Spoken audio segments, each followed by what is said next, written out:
Hello అండి, ఎంతో టేస్టీగా ఉండే ఈ పల్లి పచ్చి పులుసుని నా స్టైల్లో ఎలా చేసుకోవాలో చూద్దాము.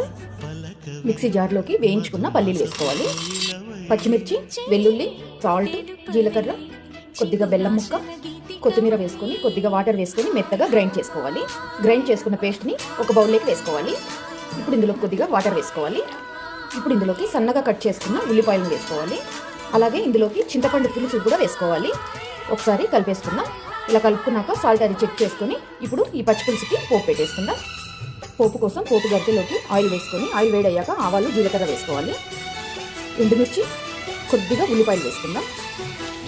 కరివేపాకు కూడా వేసుకుందాం. కొద్దిగా పసుపు వేసుకుందాం. ఫ్రై అయిపోయిందండి. ఇప్పుడు పచ్చి పులుసులోకి వేసేసుకుందాం. పోపు వేసుకున్నాక ఒకసారి మొత్తం కలిపేసుకుందాం. లాస్ట్లో కొద్దిగా కొత్తిమీర వేసేస్తాం. అంతే, సింపుల్ అండ్ టేస్టీ పల్లి పచ్చి పులుసు రెడీ. వేడి వేడి రైస్లోకి సూపర్ కాంబినేషన్. వీడియో నచ్చితే లైక్ చేసి ఇలాంటి మరిన్ని రెసిపీస్ కోసం నా ఛానల్ని ఫాలో అవుతూ ఉండండి. Thank you.